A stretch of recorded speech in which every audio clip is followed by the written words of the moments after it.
Welcome, everybody, to the podcast. I'm Coach Tyler here today with Dr. Lisa. How are you, Dr. Lisa? I am great. How are you? I'm doing all right. I'm pretty excited about this conversation because this one's got a lot of energy and a lot to say about self-acceptance, about presence, one of my favorite topics as well.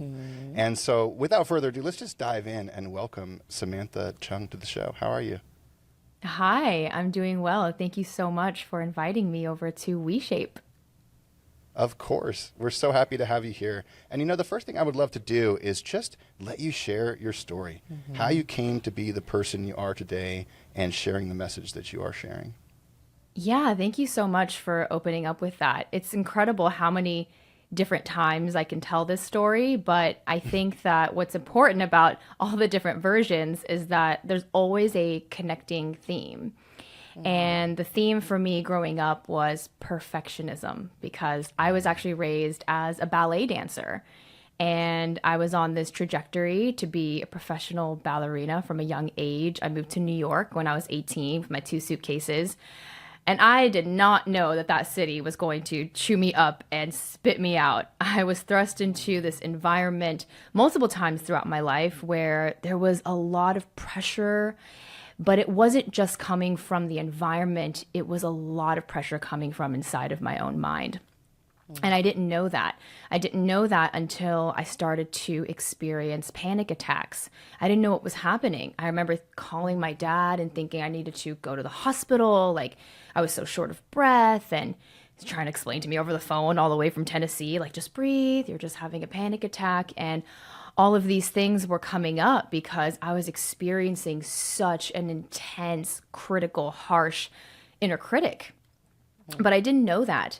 And so all of these narratives within my mind, all of this internalized pressure just burst one day. It was like a literal pressure cooker. And I had to leave New York City. So all of the training I'd done prior to that, I don't want to say it went down the drain, but I had this moment where I was like, what was that for? Right? I went to New York, I became this professional ballerina, and then I was the one who quit and went home and felt like I couldn't go outside because I felt all this shame. I thought everyone was going to judge me for not being able to make it in New York City. Like, oh God, she went to the big city and then came back home to the country. It was this narrative I'd created. And it took me a while, but in conversations with my dad, who was deeply spiritual, some books I read, I realized that so much of the suffering I was experiencing was actually just how I was treating myself. It turned out that when I began talking to people and sharing my story, that they didn't think that I was some shameful failure. They actually thought, wow, it's so incredible that you went all the way to New York City, that you followed your dream. And I couldn't have done it either. It sounds so stressful and sounds like, oh my God, like I watched the movie Black Swan. Like there's no way I could have done it. And I realized, oh my God, people aren't judging me. Actually, they think that what I've gone through was a lot, and it was. But I was the one who was beating myself up, telling myself like, oh, you're such a loser. You didn't make it. You're not good enough. You're too short, too fat, too whatever. And these comments are honestly crazy looking back because I was just a teeny little twig. But I had so many negative beliefs about myself. And so I began to slowly, it was not immediate, I began to slowly awaken to, I suffer because of my thoughts. And I think hopefully everyone at some point will have that moment, whether it wakes them up and sets them on a journey of reworking those thoughts, or maybe it happens in consequential conversations. But it really dawned on me like, oh my God, like it's happening all in here. No one's saying these things to me out loud. I have not been ridiculed. My parents were supportive. I was just creating a lot of self-suffering. And so I started to dive into the works of Eckhart Tolle, and I was really young, but my favorite podcast at the time was Oprah's Super Soul Conversations. I love it. Thank God, because so many of those conversations provided me relief and the support I had no idea that I needed.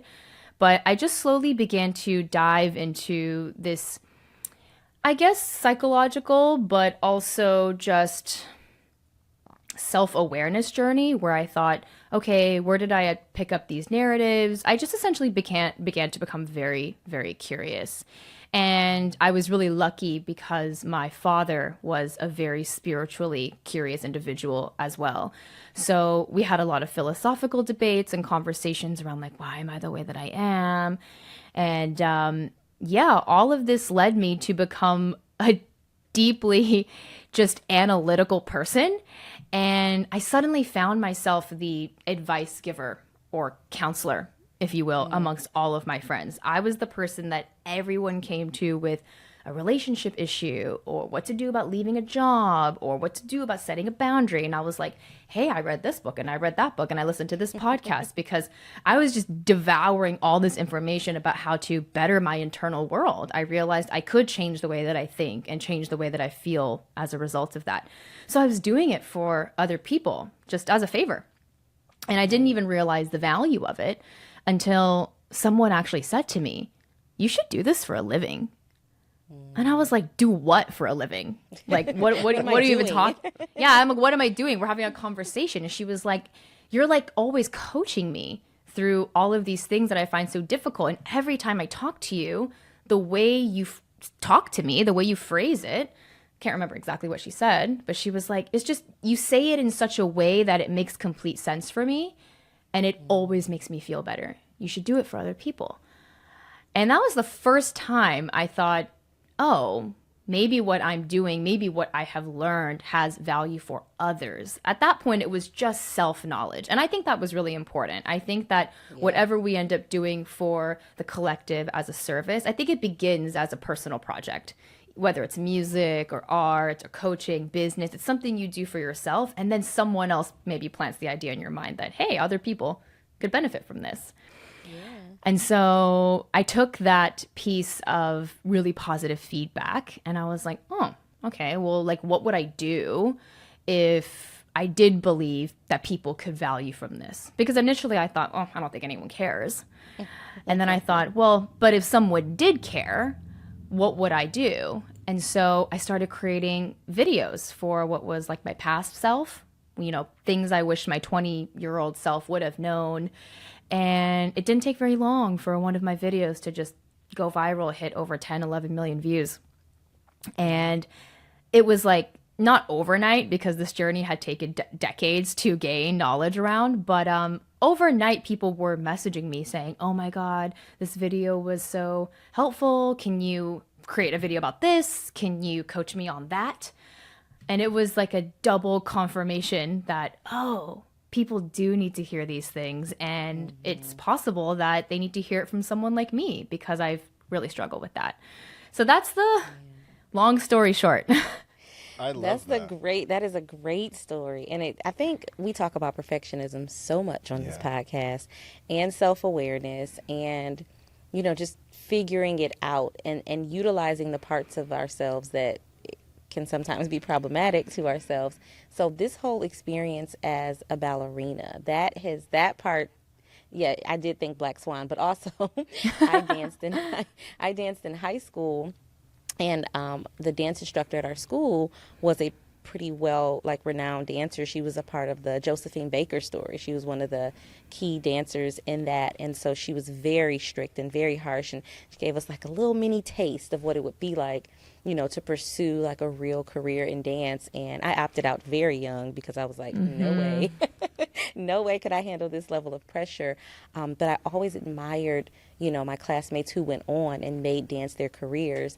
And I know how difficult it was, just, you know, from a secondhand observation. So the fact that mentality that I think is required to be very successful at you know, being a ballerina, and then going to New York of all places, like, I know that's a lot. But the backside of that is everything you talked about, and just that being super critical of yourself, and recognizing that a lot of that, the voice doesn't necessarily come from outside of you, but we pick it up somewhere along the way, right? Like, either someone's saying it about someone else, or, you know, you're at auditions and that's the sort of rhetoric in the background, or you're seeing who's getting picked and who's not. So we get it from somewhere, but then it becomes what we use to keep ourselves in check. Like, you better do this, you better not look like that, you better get this right.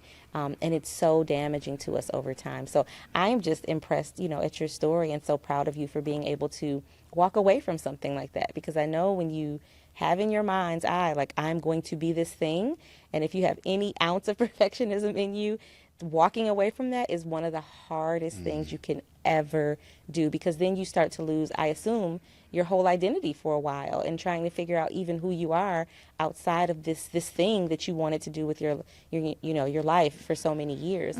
So how was that transition for you, walking away from the thing that you thought was going to be your whole life? Yeah, I mean, it was so difficult. And that's why I feel like that's what I do now is I actually create the space for people to walk through that sort of dark night, because it genuinely was an identity loss. And I think before we realize that we're bigger than our identity, it feels like everything. I felt so attached to the idea that I was like Samantha, the ballet dancer, and I made the incorrect assumption that that was my value. And so when this label fell away, this identity began to crack, I was like, oh my God, like, who am I? Do I have any value anymore?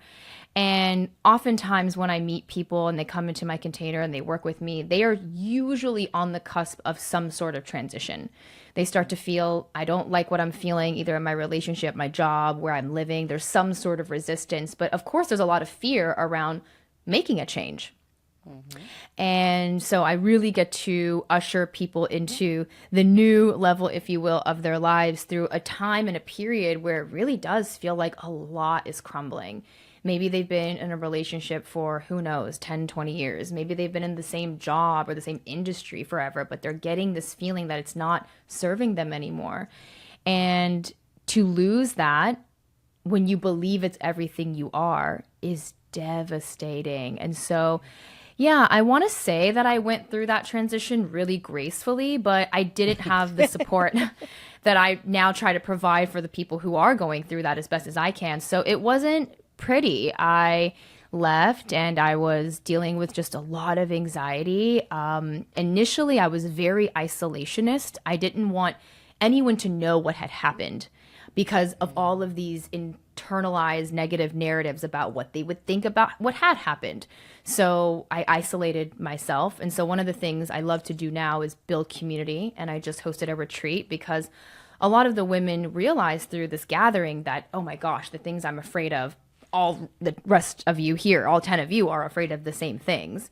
And suddenly there's now safety to express and release those things. So I unfortunately didn't have that at the time either. I was 20 years old. So I had this isolated period of time where I didn't want to do anything. And then when I was thrust into a social environment that felt a little bit, confronting and, oh, I'm meeting new people, I would just like drink because but that was also normal at my age. I don't think anyone would have thought that was weird for like 20, 21 years old. So like parties, socializing, just drinking. But I eventually grew out of that, which is great. And then, unfortunately, I began to use all of my spiritual knowledge and all of this stuff that I was acquiring. I started to use that as like an addictive mechanism or coping mechanism as well. Yeah. It took me a lot longer to wake up from that, where I was like, oh, I'm using this too.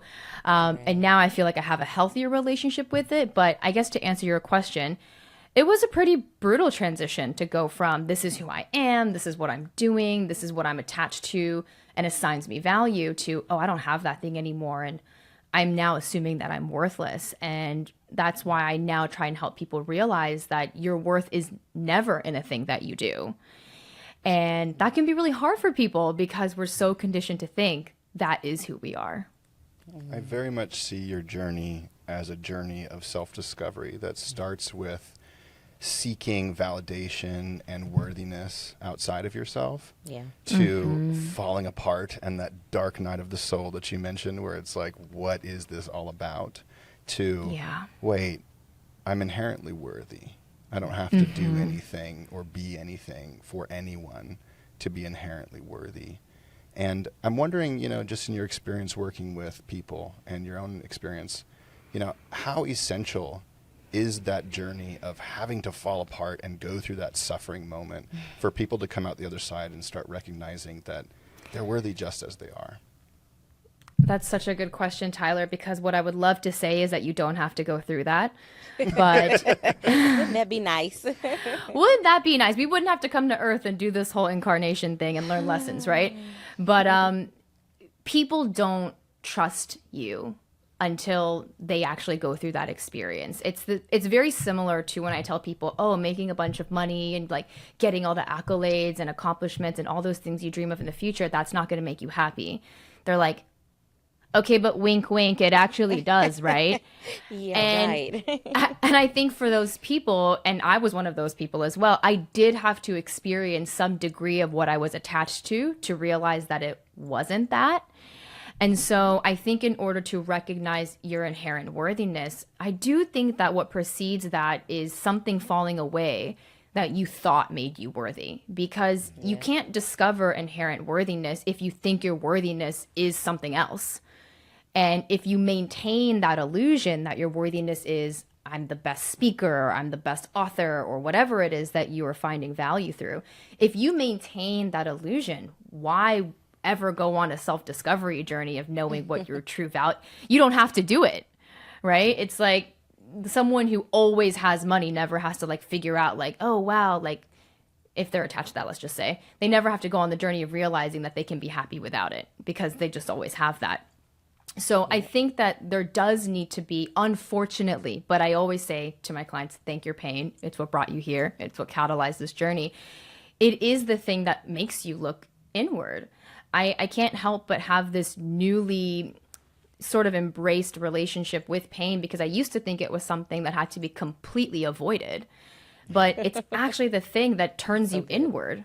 If you don't experience it, why would you look inside, right? And I think it's when pain becomes really great, really huge or massive, it's not until that point that you will make a change, because you will use whatever coping mechanisms you have, distractions, to keep things going as they are. And so I think it's very valuable that our body works the way that it does, and that it will give you pain. It will give you chronic illness. It will give you symptoms that show you that you are outsourcing your sense of value, your sense of love, all of these things, so that you can go on this journey back home to yourself. I think it's kind of divine the way that it works. I love that. I love the perspective on the divinity and the wisdom of the body, because I think it's so true in so many ways. And I love what you said earlier, too, because in that falling apart, I think it's very common, especially for us perfectionists, to then attach that same energy to something else, right? And I too have a story of remembering when I started meditating and I had my streak, and it was like a 500-day streak on my app, until one day I woke up and did a meditation and I paused and I went, I'm doing the same fucking thing that I do on everything that I do here. And it deleted that, and it deleted all my data, and my heart was pounding when I was doing it, right? But at the end of the day, I think that it's really easy for us to have that fear sneak up next to us and whisper rational things in our ear that make us chase that rather than going all the way through it. So I don't know if you can speak to that at all in your own experience, or what people might become aware to when they're trying to let it all fall away and recognize that inherent self-worth.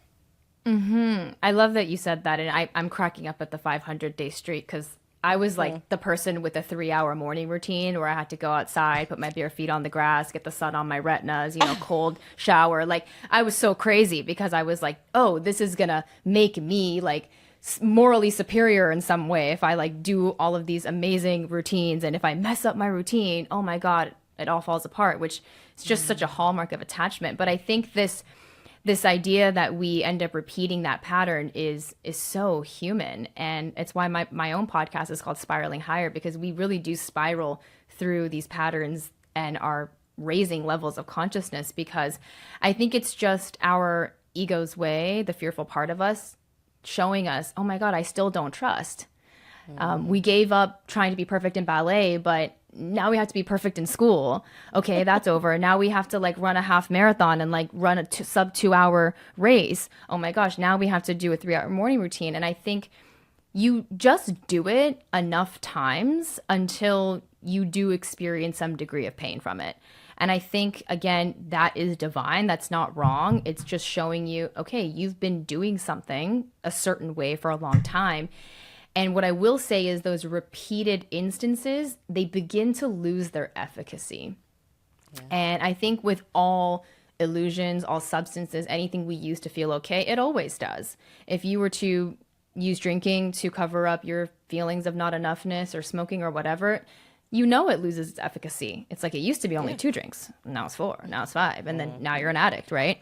So I think for myself and kind of moving into self-development as another way of becoming attached to perfectionism, it just started to lose its power. I would do the entire routine. I would do all of the sort of prescribed ways of becoming holier than thou, which wasn't about being better than other people. It was always about being like the best version of myself, right? That's kind of how you mask that pattern. You're like, it's a good thing. I'm doing it for myself, right? But the best thing would have been for me is just to like be compassionate towards like whatever I'm feeling that day, which is sort of what I've moved towards now. But what I will say about it is that I got to this place where even after I did all of my prescribed activities for perceived greatness, I didn't feel that much of a shift. Right. And what was really shocking, and maybe this happened for you, Tyler, was if I skipped it though, oh my God, it was like a house of cards just completely came crashing down. It wasn't just like, oh, whatever, I didn't meditate today. Like, what's the big deal? I was like having a full on just, again, identity crisis. And I think it was in one of those moments where I was like, what is the problem? Like, what? I had to eventually get to a place where I genuinely get curious about why am I so upset? Like, okay, like I woke up late and I didn't get to go for the run and do the meditation, but like, why is that a problem?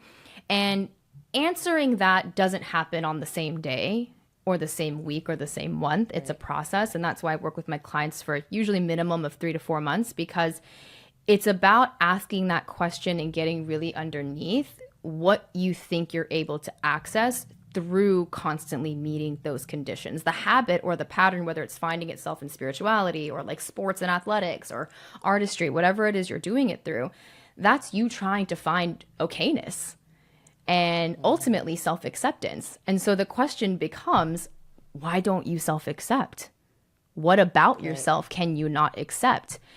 And you don't realize that you're not in self-acceptance when you're just blindly repeating that pattern. You're just like, I'm just trying to better myself, or like, this is what, people do who are ambitious. Like I had all of these masks for the ways that I was behaving neurotically, to be honest.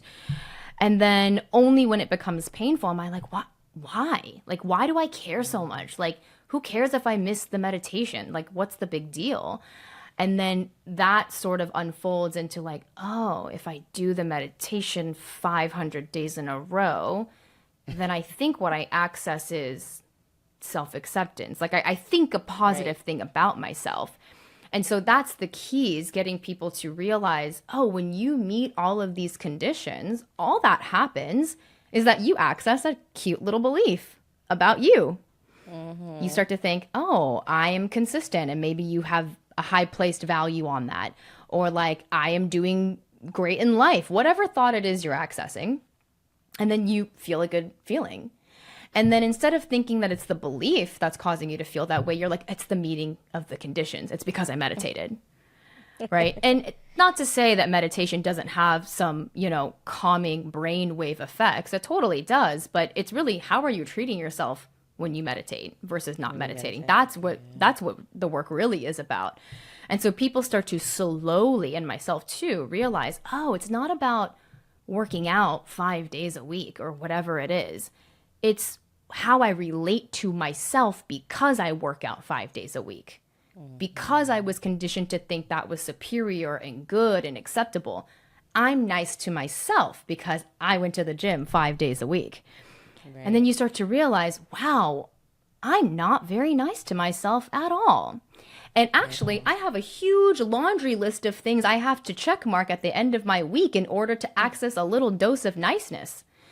And so my work, my self-work, and my work for my clients now is, how do we access that relationship to yourself unconditionally? What if you never go to the gym ever again? What if you completely fall off the meditation train? What if you forget to text everyone back? Whatever these things are that you think you have to do, what happens? And that's a really scary place to meet yourself, because for a long time, there have been so many strong upheld narratives that is completely unacceptable. That is shame. That is guilt. That is unworthiness. But when you meet yourself there, you find out, oh my God, like I was never worthy of self-punishment and I'm actually doing my best as a person. The fact that I even try to meditate 5 days a week is pretty awesome. Like, right. And then the relationship to self begins to strengthen. And then what's so ironic about this, because people think, oh, but if I have a strong relationship to myself, I won't do anything.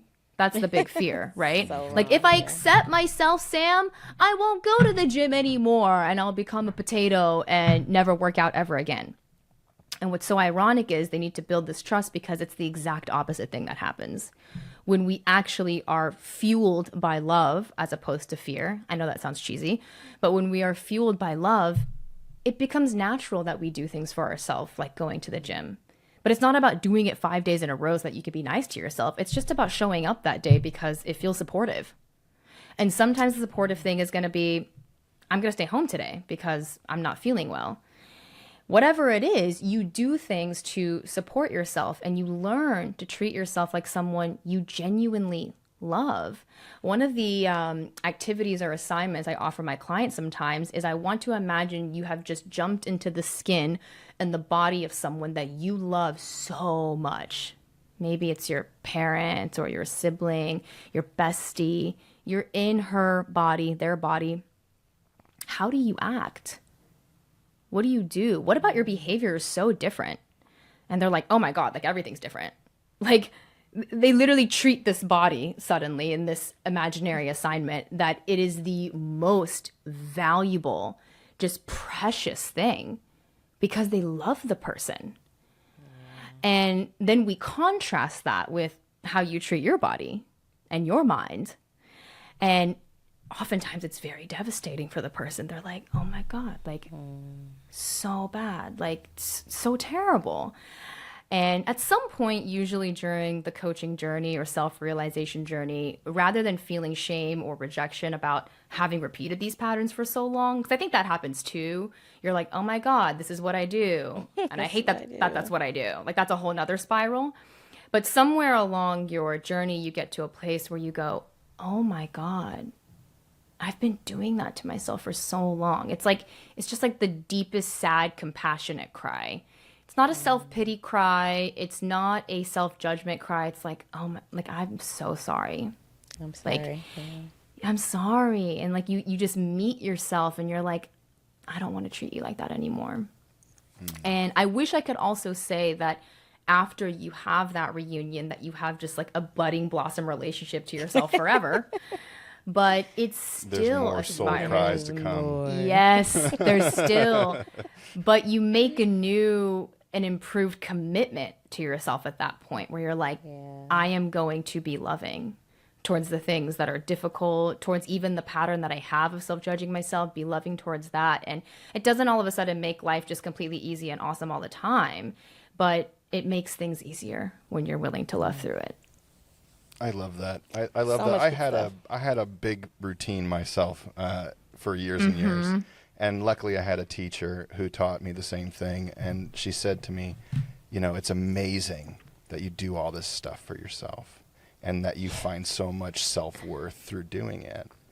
And I'm wondering if you can find that same self-worth on a day where you do none of it. And I was like, watch me. Whoa. Yeah. And I did That's none of it. the And I was like, ultimate who homework. am I? Oh, you know, and you have to go through that process of recognition that, like, you know, we all derive so much self-worth by what we do for others and how we look and what our careers are and our success and achievements. And just it goes on forever as long as you want until you stop it and say to yourself, wait, I'm going to work on that inherent self-worth right now. And I also love that you highlighted this because this is such a fundamental belief that we have here, is that when you show up from a place of self-judgment, you might be able to manufacture some motivation, but you will still hate yourself at the end of that journey because you're just getting repetitions of self-hatred. And when you show up from a place of intrinsic self-worth, I am worthy just as I am right now, you just wake up in the morning and you go, what do I need today?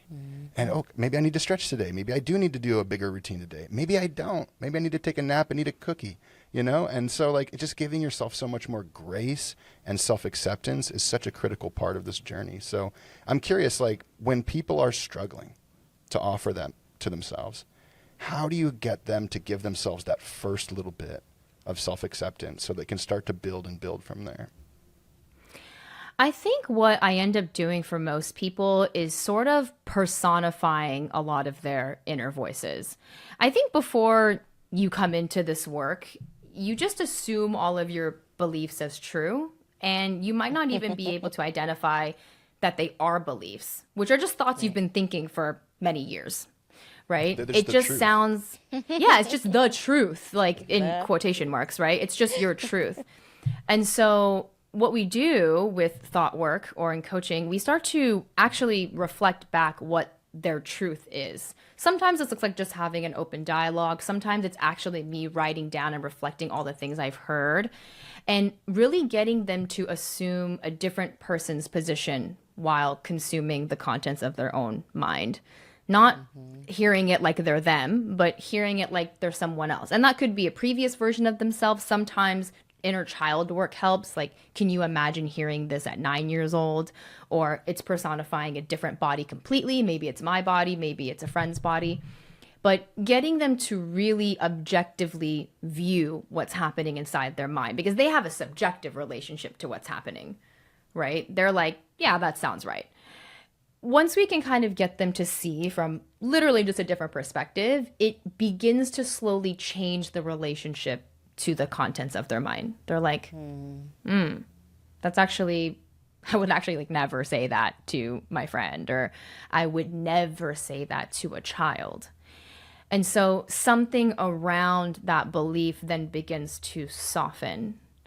And I wouldn't call it self-compassion right away, because a lot of clients who come to me feel very disgusted by self-compassion at the beginning. They're like, I don't want to do that. Like, I don't need compassion. Like, I just need more motivation, right? Yeah. And so it's not about getting them to feel self-compassion right away, because that honestly feels like too sudden of a shift. And I've recognized in my own journey, and for so many people, no change that isn't gradual actually takes hold. And it's also our culture that's like, oh, let's quickly implement a change. Let's like shift things around. We all want a quick fix, but nothing is actually quickly fixed. That's been a hard one for me to integrate. But there's not an immediate self-compassion. It's more that you take some new perspective on the thing that's currently happening within your mind and your body. And I'll say that, again, something softens around it. I wouldn't say you're immediately like, oh, wow, I feel so sorry for myself and like I don't want to be like that anymore. You just kind of are like, oh, interesting. Like that. You don't feel as like angry towards the self. I don't know if the two of you have experienced that, where you genuinely feel like you like effing hate yourself. Like, I have just felt at times in my life, and it like honestly like hurts my heart now to think about it, where I felt like I wanted to like really like self-abuse. And it's so sad to me that people genuinely do that, because that feeling becomes so strong. Like, I remember just like, I just like wanted to like literally bang my own head like against the desk or something, but I knew it would hurt, so I don't. So I just like sit with this like seething pain of just self-hatred. And so we don't go from that to self-compassion overnight, but something around that begins to soften slowly. And then from that softened place, we can begin to play around with like, how would you want this to feel? Like, how would you wish for this part of you who is angry? If we can personify that even, how would this part of you want to be talked to?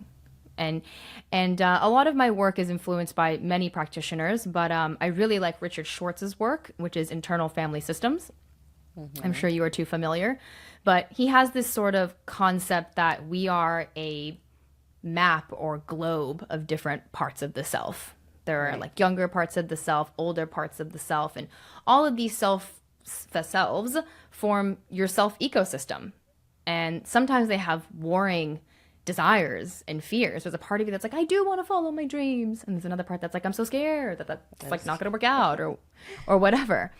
And so again, like this is not like a quick fix or maybe even a clear answer to your question, but the slow, consistent, sustainable work is to get to know each of these parts of yourself with really deep curiosity and eventually give them what they need. Now, the problem with most people is they suppress what the needs of these parts are by ignoring them and looking to the outside.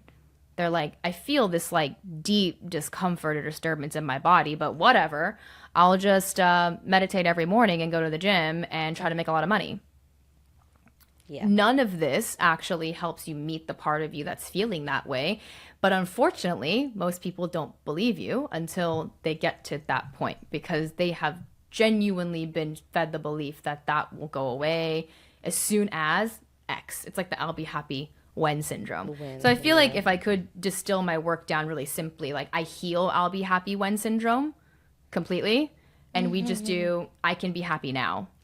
And that leads to a myriad of possibilities. I mean, you would be amazed at the things that people can do when they wake up and they're just happy with themselves.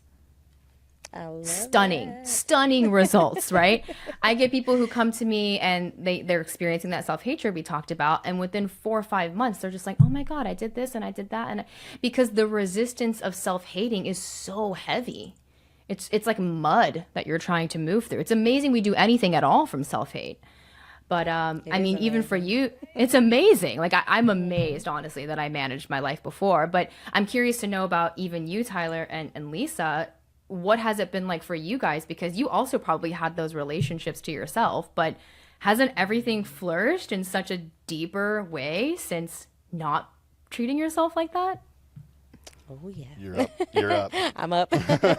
Yeah, it's a lot. I mean, I like I said earlier, I relate to your story, this idea of perfectionism. And I think for me, and I've talked about this on the podcast before, a lot of my desire for perfectionism was rooted in needing safety. I grew up in a very chaotic home, and I saw my mom struggle a lot financially, emotionally, mentally. She was raising 6 children by herself most of the time. And I just remember thinking like, okay, this lady, like she made some bad choices. We're going to do the exact opposite of her, and my life is going to be perfect. And I envisioned it. I planned it out. And a part of that, I love how you talk about, and I wanted to ask you about like this all or nothing thinking, because I think there is a huge benefit to recognizing when some of our factory defects, if you will, actually help us get to the next space, and we learn and grow from that. So even though this thing that developed into perfectionism that made it hard for me to be happy or accept myself or love my life was problematic, in the beginning it did spur me to achieve some things. It spurred me to see a different vision and future for my life than what I grew up seeing. And so, yes, it helped me do well in school. It helped me get a doctorate degree. It helped me, focus and get scholarships and do all the things, right? But I got to a place where I had the things. I have the education. I have the private practice. I am married. I have the children. I have the house. And I look up and I'm like, I'm exhausted. I feel unsatisfied. I got everything I prayed for and worked for, and now it's not clicking. There's a disturbance somewhere. I am overwhelmed inside. I have all this pressure all the time to continue to make things look perfect when they're not perfect, but I want them to be perfect because being perfect makes everyone love you, right? And so, yeah, I mean, I had the same blow up I think a lot of us experience, and probably a series of smaller blow ups along the way. But when I finally let go of this idea that there was a perfect way to live, a perfect way to look, a perfect way to be, it impacted my relationship with my body, with fitness, with food, diet culture. It impacted my relationship with my partner, and everything. And when it all shifted, it's coming to the acceptance of like, can I love and accept myself in this new reality? Can I love and accept myself as a divorcee? Can I love and accept myself as someone who is chubby and is not like toned and chiseled and thin like I always thought I was supposed to be? Can I love and accept myself, as this person that doesn't have the picture perfect Martha Stewart home? Can I love and accept myself outside of the confines of my idea of what success looked like? And the short answer is yes, but you're absolutely right. Getting to that place took so much effort, and it doesn't just become this one-time thing. You're going to be, confronted with it in multiple different areas of your life at multiple different times, and you have to still dig back into that, what you mentioned earlier, that unconditional self-love, that unconditional self-acceptance. And I love the idea of personifying those voices. I always tell my clients, like, talk to yourself like you would talk to your very best friend. Talk to yourself like you would talk to your grandma who passed away, who you miss so much. We didn't look at these people and expect them to be perfect in order to love them, because it doesn't make sense, because we would never achieve that. And we don't have to be perfect to love ourselves either.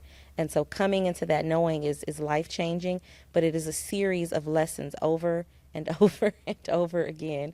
And you think, like, I should know this by now. And maybe you should, but you learn it in a different way, and it all adds to the picture of who you become, and then how you're able to impact the world, beyond that. So yeah, it's been a journey for sure, but I'm very grateful for the steps and the process, and even for the difficult stuff that came with it. So I said this to Lisa earlier today, and so much of what makes me the man I am today is the suffering and the struggles that I was willing to embrace in my life.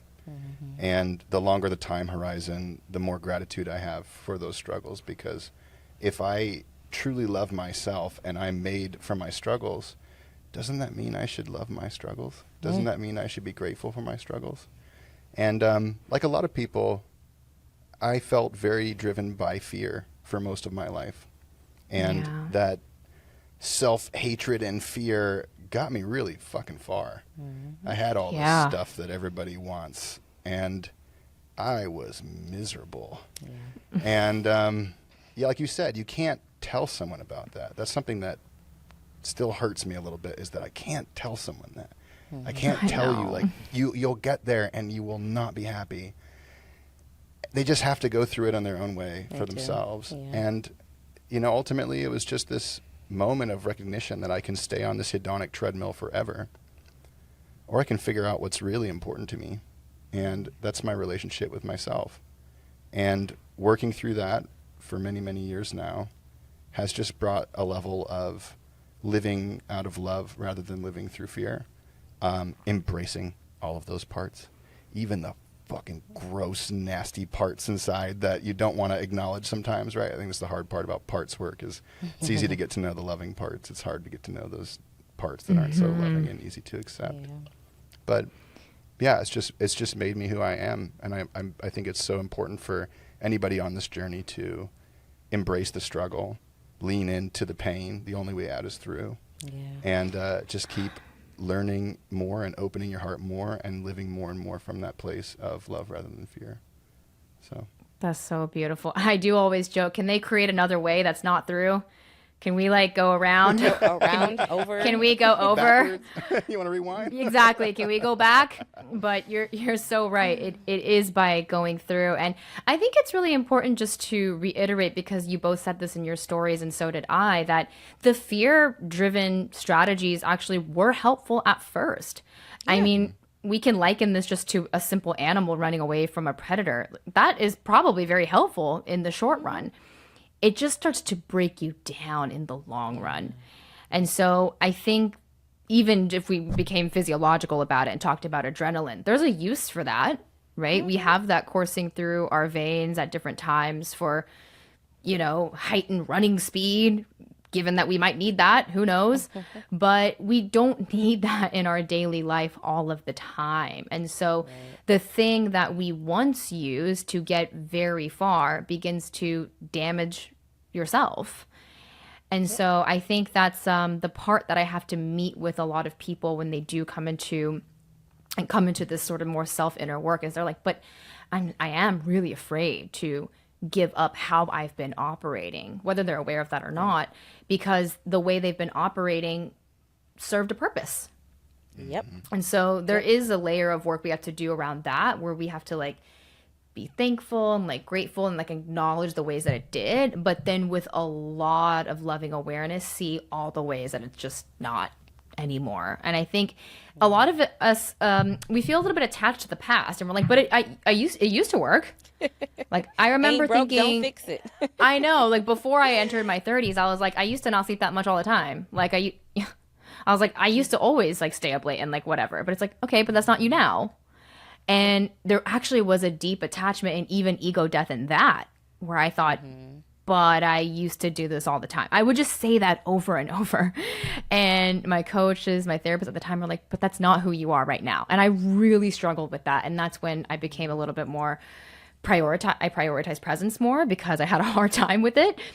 But yeah, I think that's so human of us to use the methods that we had at our disposal at the time, use them to the best of our ability, only to find out, wow, okay, that's not working for me now. And thank God we became aware of that, because some people will use that forever and never decide to operate differently. But I'm really grateful that we took all the lessons, but ditched the fear. Yeah. Absolutely. I got one final question for you today, and it's about presence. You just mentioned the importance of that. And in my own journey, what I've found is that the more present I can be, just the better my life gets. And it can be present with pain and suffering. It can be present with joy and gratitude, anything. But so much, like you said in the beginning of this conversation, so much of the perceived difficulty of our lives comes from our thoughts and that inner critic. And so how important is presence? How do people begin to cultivate more presence in their lives so they can live in more self-acceptance and grace? Answer to the first question, presence is the most important thing ever. I can't think of anything more important than presence. Presence is life. It's where life is taking place. It's where we are. What's really unfortunate, but also magical about the human mind, is that it has the ability to not be present. We can go and create mystical, fascinating worlds of wizardry with our minds. We can go into the past and remember something from 1999. We can go into the future and imagine what it's going to be like in 3100. It's amazing what our mind can do, but it can cause a lot of dissonance. I think what most people are experiencing on a daily basis, with the amount of anxiety that continues to raise across the country, this is a physical mental dissonance, because your body is right here, right now, but your mind has this incredible ability to wander. And we can use that to our advantage. It's awesome to make visions and plans for the future and apply ourselves and co-create and collaborate, but we have to know how to bring it back. And so what we want eventually is for people to recognize that their mind is a tool, just like a computer or a phone. And this is what mindfulness practice offers. It's a moment where you're like, okay, I'm putting the phone down. Most of us don't put the phone down all day. I'm talking physically about a phone and also metaphorically about our minds. Yeah, absolutely.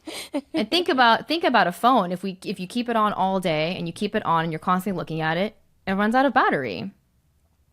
But what's really interesting about our mind is that we don't have to charge it. I mean, we do. We have to go to sleep, but it will be on past the point of its ability to run efficiently. And that's when we begin to experience like burnout, chronic illness. We're unhealthy. We're a sick nation, unfortunately, because of this. And so practicing presence is a practice I think all people should be building, no matter what your income level is, where you are in life, physically, emotionally. It's something you can practice. And it's just by tuning out all the distractions and learning to be with your body and your breath. And you can do this sitting.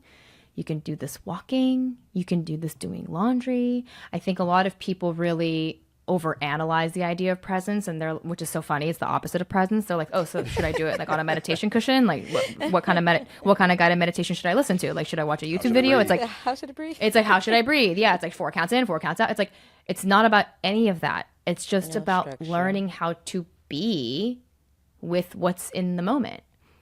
And you can do this sip by sip, like titrate the present moment, because a lot of people struggle to be in the present moment because of what it holds. Maybe there's grief you haven't processed. Maybe there's anger about a situation that happened, whether it was an hour ago or 5-10 years ago. People are holding on to that. And to distract oneself from presence, to be on your phone, to be in the car, wherever you're going, you can really keep a lot of those sensations numbed. And so when you start paying attention to the body, you're like, whoa, I am feeling a lot of things. And the work is to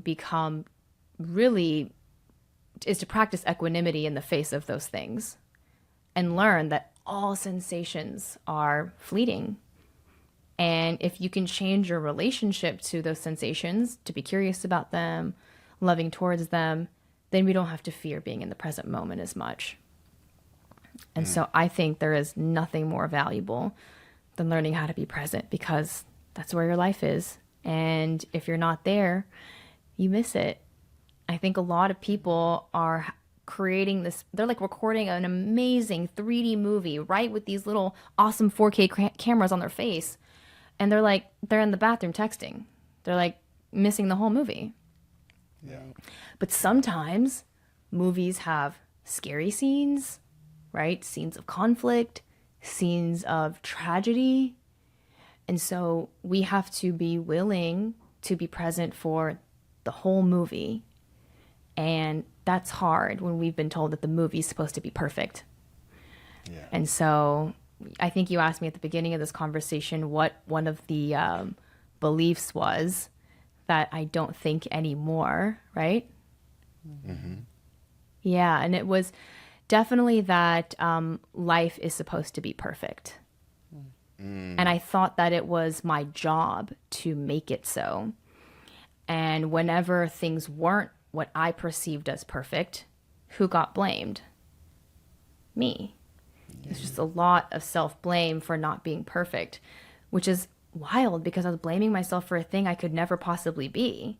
Or if you want to take it another notch up, a thing that I already was in a really beautiful, imperfect, divine way. Exactly. But I don't think that anymore. I don't think that life has to be perfect in the way that I once thought, like the Barbie movie, where like every day is perfect and you wake up and your toast is ready and you wash your hair and you're like, wow, I love my life. I don't think that anymore. I think that life is everything. Yeah. Perfect, imperfect, sad, happy. All the parts. All the parts. You need all the parts. You do. You gotta have all the parts. Oh, you do. Otherwise, it's not a very good movie. Exactly. Well, Samantha, thank you so much for your time and your willingness to be vulnerable and share your wisdom with our audience today. Where can they find you? What's the best place to locate you? Yeah, thank you. You guys can follow me on Instagram and TikTok. I am at simplifying.sam. And if you want to hear me yap even more, I have a podcast that I host with my best friend Gina called the Spiraling Higher Podcast, anywhere pods are found, and also on YouTube. Awesome. Well, thanks so much again for your time. I really hope the listeners benefited from this conversation. They did. Thank you. Thank you both.